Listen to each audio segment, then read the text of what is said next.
Bem-vindo, meu aluno, bem-vinda, minha aluna. Eu sou o professor Torres e mais uma teleaula de Química. Vamos embarcar naquela jornada sobre as funções inorgânicas, aqueles 4 pilares que constituem as funções inorgânicas e que é muito importante para você, que vai fazer prova do Colégio Naval, vai fazer prova para a SpaceX ou até mesmo o vestibular, para que você possa entender os próximos vídeos a seguir, como reações inorgânicas, estequiometria. Então fique bem atento à aula de hoje. Gente, então vamos começar? Vamos embarcar nessa jornada do conhecimento com seu mestre amado. Então, hoje, na teleaula, nós vamos falar de um grupo muito específico de substâncias denominadas bases. Mas, mestre, quando você fala bases, existe algum sinônimo para esse grupo de substâncias? Sim, as bases na química também são conhecidas pelo seu nome, hidróxidos. E você que vem acompanhando as nossas teleaulas, tem um ponto muito importante que é o grupo característico de cada pilar. Lembre que quando eu falo pilares, eu estou me referindo às 4 funções inorgânicas que nós vamos estudar nessa série de vídeos em nosso canal. Então, preste atenção que as bases ou hidróxidos são substâncias inorgânicas caracterizadas por um grupo funcional chamado de hidroxila ou oxidrila. Isso quer dizer que todas as bases que nós conhecemos, vamos colocar aqui alguns exemplos? Se nós pegarmos aqui alguns exemplos para que vocês possam reparar, nós temos aí o NaOH, olha bem lá o H aparecendo. Nós temos o hidróxido de cálcio, olha lá, o CaOH2. Olha novamente a presença da hidroxila ou oxidrila. Olha lá, meu amado, o hidróxido de alumínio. Vamos colocar outros também? Vamos colocar assim, por exemplo, o hidróxido férrico. Então, meu amado, preste bem atenção, eu vou bem aqui para o centro para poder chamar a sua atenção em um ponto muito importante. Quando nós falamos em hidróxidos ou bases, você vai reparar que nos exemplos que eu coloquei aqui no quadro, NaOH, CaOH2, AlOH3 ou FeOH3, todas as bases são sempre formadas, eu vou explorar esse cantinho aqui para vocês, são sempre formadas por um metal mais o nosso radical característico. E mais ainda, vamos chamar a atenção de que, quando nós falamos metal, ou vamos, na verdade, falar dos metais, os metais que vão formar as nossas bases podem ser metais da família A ou da família B. Galera, eu vou até aqui chamar a atenção para vocês, muito importante, vou colocar aqui um asterisco para chamar a sua atenção. No segmento da nossa aula, chegará um momento onde nós vamos falar de nomenclatura. E nesse momento é muito importante essa divisão das bases em famílias A e B. Nos auxilia, nos ajuda muito no entendimento de como se denominar essas bases. Então vamos chamar a atenção para quando você transcrever isso para o seu caderno, pausando o nosso vídeo a qualquer momento, você vai lembrar que quando nós falarmos em nomenclatura, que é justamente dar nome a esses artistas, né? Então a nomenclatura é nomear as substâncias, nós vamos ter que voltar a utilizar a nossa ferramenta denominada tabela periódica para, ao bater o olho nessas substâncias, identificar qual é a sua família característica.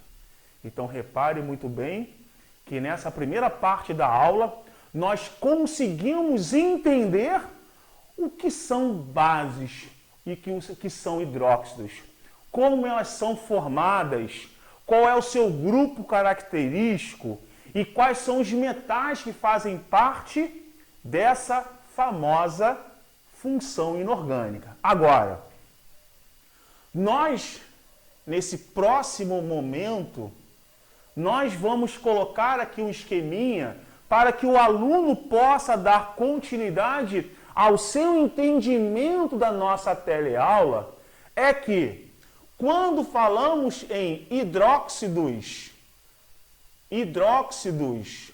ou bases, eu vou usar muito a palavra hidróxidos e vocês vão entender por quê. Quando nós falamos nos hidróxidos ou base, nós vamos ter dois momentos muito importantes na nossa prova, que é, primeiro, a classificação dos hidróxidos, ok? E então, a nomenclatura dos hidróxidos. Então, nessa próxima parte da nossa aula, nós vamos estar abordando dois assuntos muito importantes que são classificação e nomenclatura. Professor Torres, qual a diferença em cada uma delas? Simples. Quando nós classificamos, nós vamos à sua característica estrutural. Essa base que nós temos aí em nosso laboratório, em nosso dia a dia, essa base é uma base, por exemplo, que pode ser dissolvida em água. É uma base que, ao ser colocada em nossas mãos, pode causar alguma corrosividade. Essas bases produzem algum odor ou não. Então, quando nós falamos classificar, nós vamos classificar, presta bem atenção nessa parte, nós vamos classificar de acordo com o número de hidroxilas, é o nosso primeiro ponto. Vamos fazer um retângulozinho aqui para que fique muito bem explicado qual é a nossa sequência de assuntos. Nós também vamos classificar quanto à solubilidade, quando essa base pode ser dissolvida ou não, quanto se a volaticidade, né? Isso aqui é muito importante.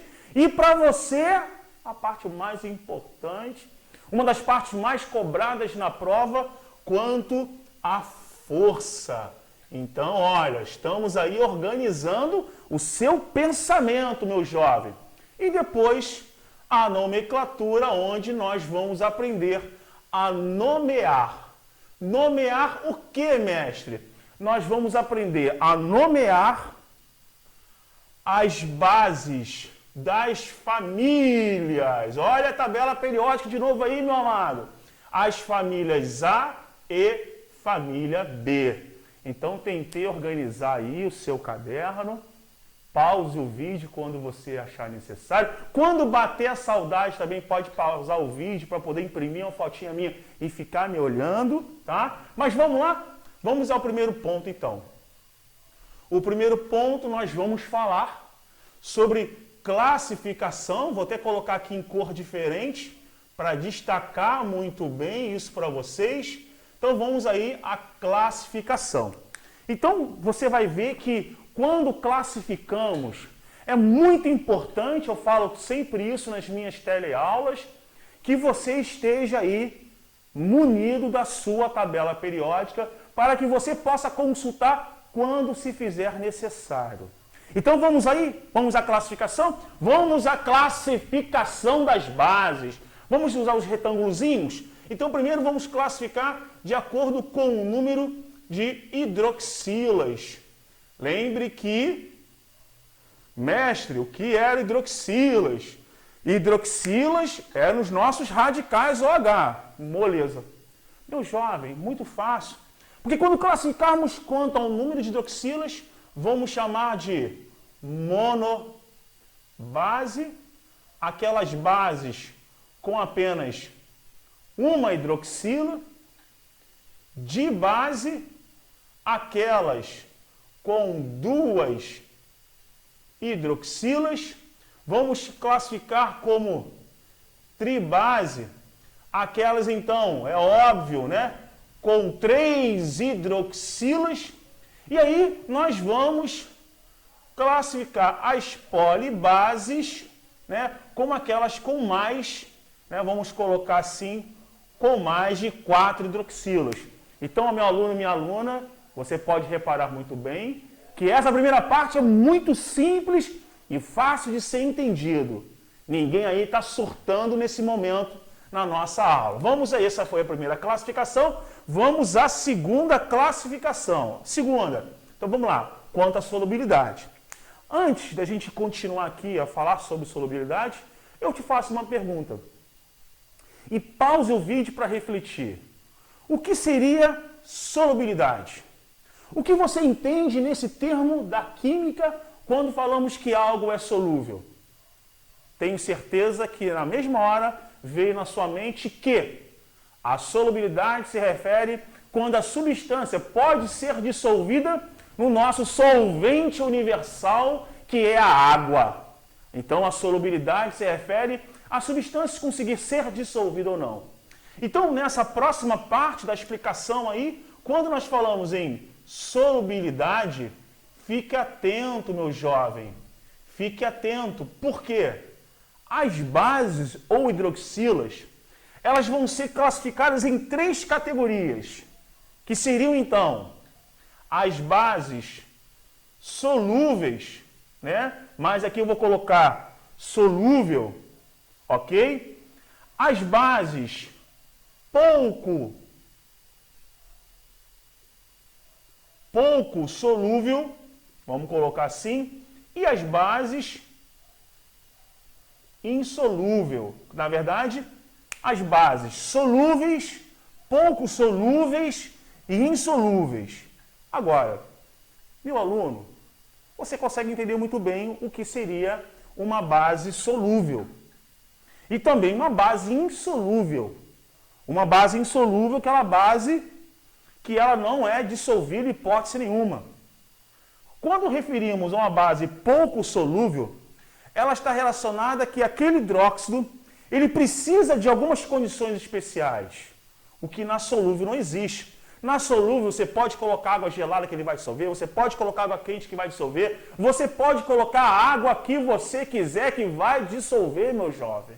Mas na pouco solúvel isso não acontece. Na pouco solúvel ela precisa de uma condição especial. Ou ela só dissolve em água quente, ou ela só dissolve em água fria. Então isso é pouco solúvel. Então vamos lá. Vou colocar aqui em roxo para destacar quem seriam as bases solúveis. Apenas a família 1A e uma base muito importante chamada de hidróxido de amônia. Ok? Olha como a tabela é importante nesse momento. Quem seriam as bases pouco solúveis? Né? Apenas aquelas formadas por metais da família 2A. E as insolúveis? O soborô. As famílias 3A e B. Então você repara muito bem que, infelizmente, nesse momento, você precisa treinar muito para que isso fique já fixado, como se fosse uma tatuagem na sua mente. Saímos de número de hidroxilas, vamos para a solubilidade e vamos então para a volaticidade. Né? Vocês entendem? Eu vou aqui me virar para vocês. Né? O que seria algo volátil? Pausa o vídeo aí e pense, não pesquise aí no Google não. O que é volátil? Volátil são aquelas substâncias que possuem um ponto de ebulição muito baixo e ao ser colocado no meio ambiente, evaporam com muita facilidade, produzindo odores. Então tudo que é volátil produz odor. O próprio álcool, quando você abre o álcool, você já sente o cheiro do álcool, ou o vidrinho de acetona, você já sente o cheirinho da acetona. Só que quando nós falamos em volaticidade, nós vamos classificar em volátil ou voláteis, ou fixo ou fixos. Agora preste atenção. só existe uma base que irá gerar odor.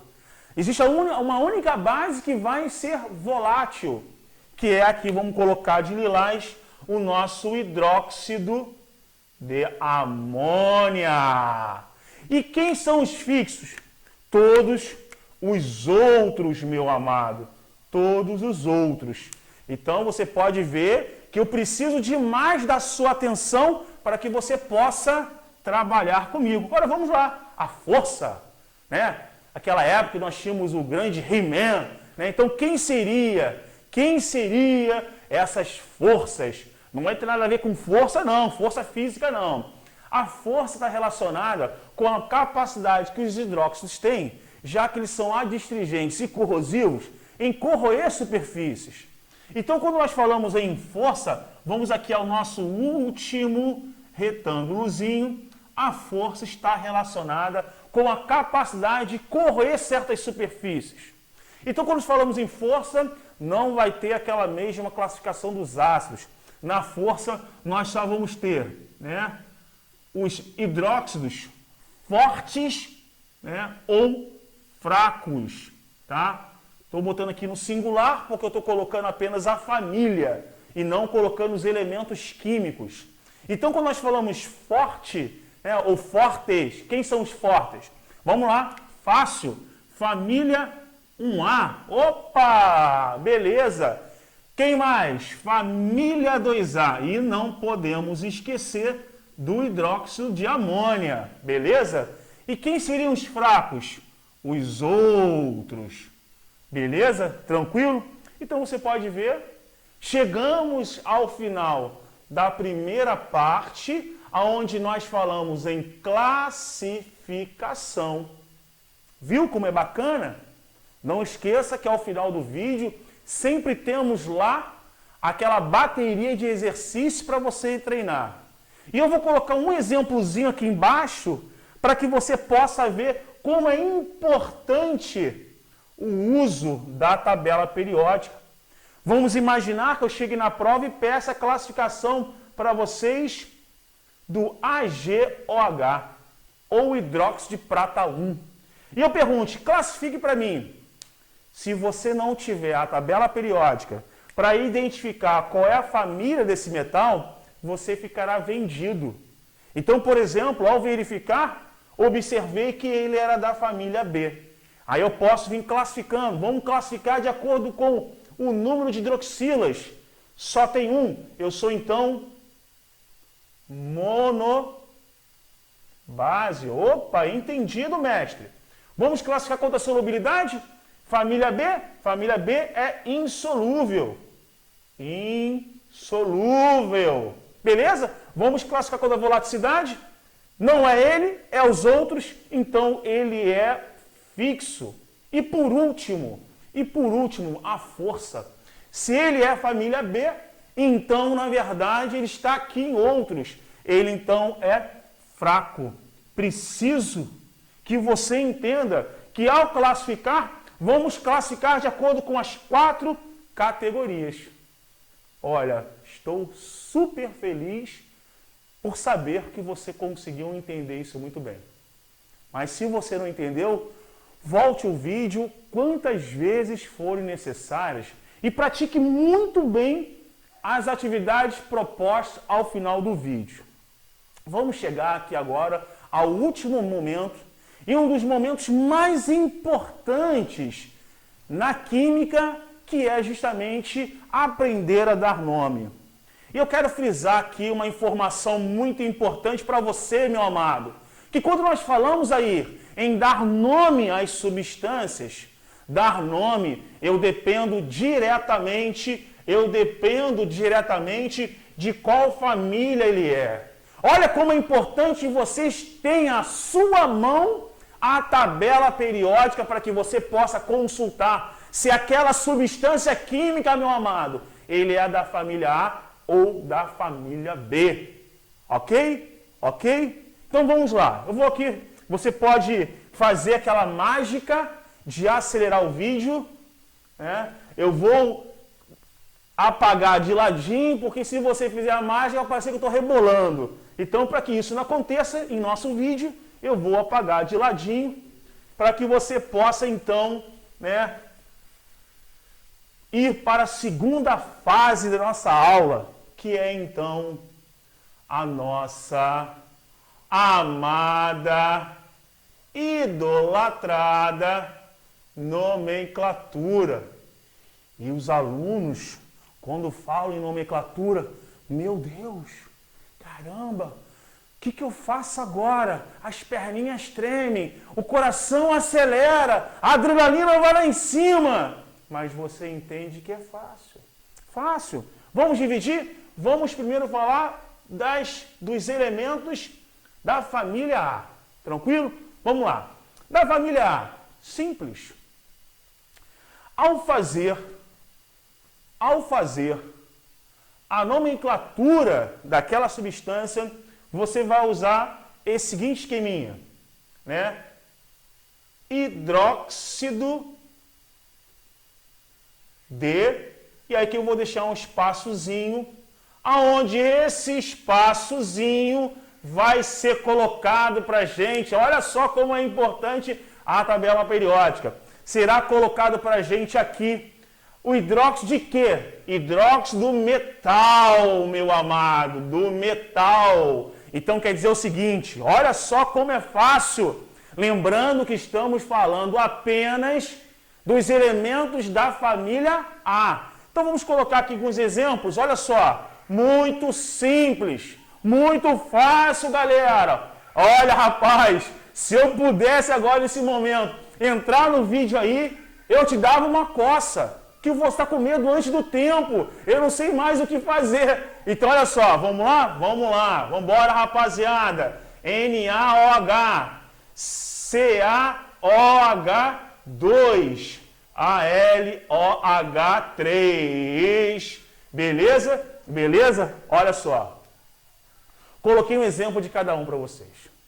Na família A, não importa a quantidade, se eu tenho uma hidroxila, 2 hidroxilas ou 3 hidroxilas. Coloque essa observação aí nas suas informações que você está colocando no seu rascunho, no seu caderno. A quantidade de hidroxilas não importa nos elementos da família A. Olha como é fácil. Vamos lá? Vou na tabela periódica, identifico o nome desse metal. Ixi, vem aqui e falo. Hidróxido, eu brinco meu aluno, hidróxido de quê? Pergunte ao verbo. Hidróxido de quê? Hidróxido de metal. Qual o nome desse metal? Ah, o nome desse metal é o sódio, mestre. É o sódio. Então, hidróxido de sódio. Olha que moleza, meu amado. Olha que moleza. Vamos continuar? Que elemento é esse? Fui na tabela periódica e descobri que esse elemento é o cálcio. Então, vamos lá. Hidróxido de quem? De quem? De quem? De quem? De cálcio, meu amado. Fui na tabela periódica, descobri que esse elemento químico é um metal denominado alumínio. Então, vamos lá? Então, vamos colocar hidróxido de alumínio. Então, repare que em nenhum momento, eu me importei com a quantidade de hidroxilas. Então, repare que não é aquele bicho de 7 cabeças como as pessoas falam. Agora, a família B, nós vamos ter que ter um carinho especial a ela. E você vai entender por quê. Vamos lá. O que acontece é que a família B, ela irá trabalhar com 2 nomenclaturas. O que nós chamamos de uma nomenclatura usual, aquela nomenclatura do dia a dia, e que nós vamos fazer assim. Hidróxido, vou botar aquele mesmo retângulozinho, hidróxido de...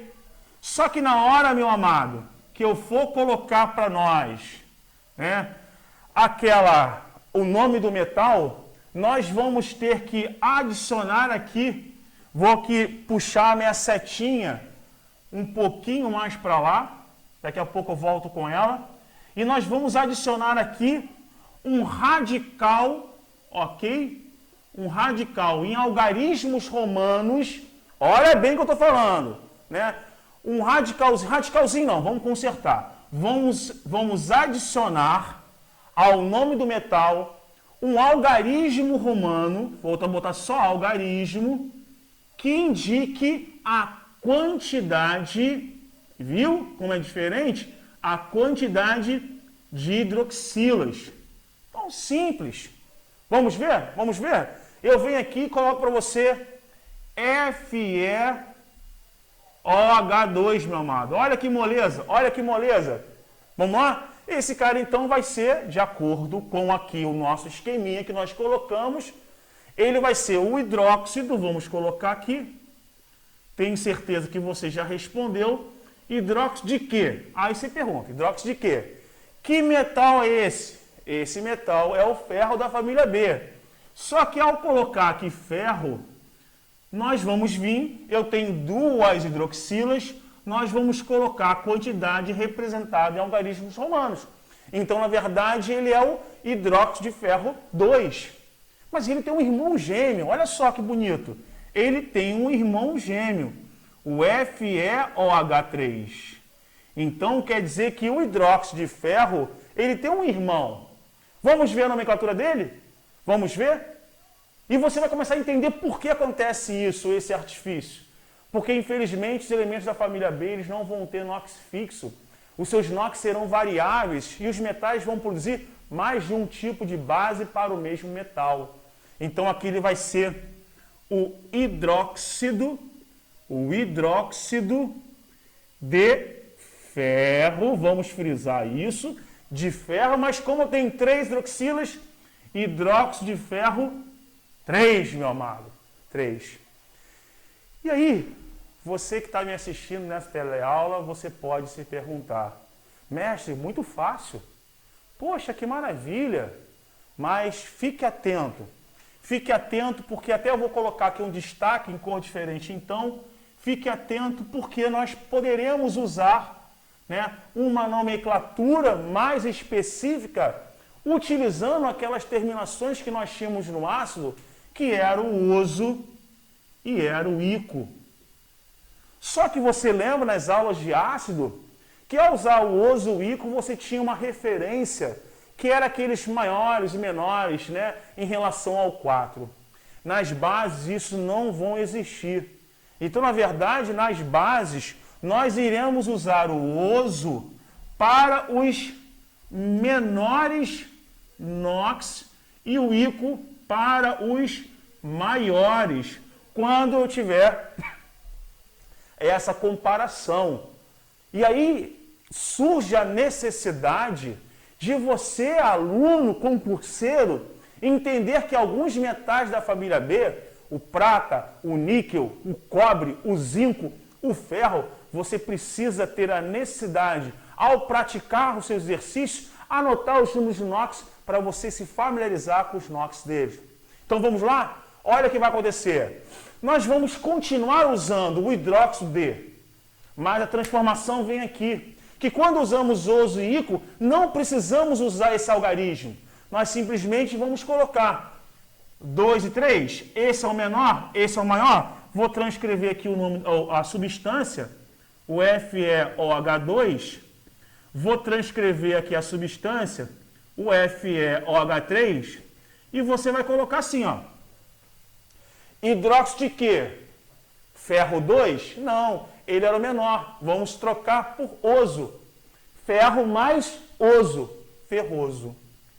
Então, ele era o hidróxido ferroso. Vamos ver agora aqui o ferro 3. Vamos trocar esse 3 pelo ico, porque é o maior comparado um ao outro. Então, ele vai ser o hidróxido férrico. Mestre, complicou.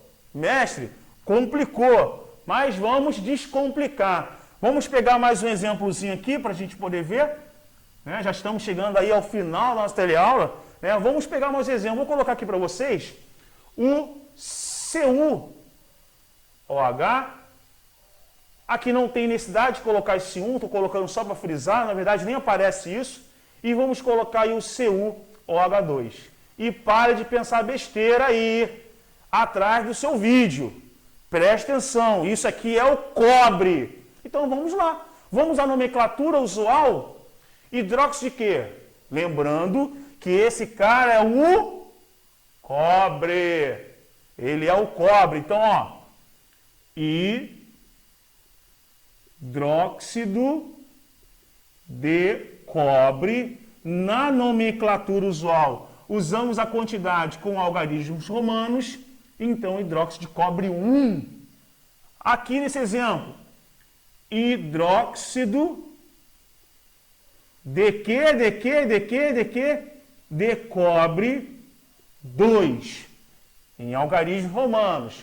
Quando passamos para a nomenclatura IUPAC, aquela nomenclatura mais bem elaborada, nós trocamos, né, o menor puroso e o maior purico. Então aqui vai ficar o quê? Ó, olha o pessoal agora de sacanagem aí. Vamos colocar. E o cobre, mestre? Como vai ficar o menor? Vai ficar cuproso. Cuproso. E o maior? Lembra que o menor, vamos usar oso. O maior, quando comparado, vamos usar íco. Vai ficar cúprico. Então, o pessoal aí que estava indo para a SPSS Colégio Naval, é muito importante que vocês entendam isso. Meus amados, é o momento mais triste, mas chegamos ao final de mais uma teleaula. E não se esqueça, ao final do vídeo, teremos aquela bateria de exercício, que é o momento de você praticar todo esse conhecimento. Então, um grande abraço e até a próxima teleaula.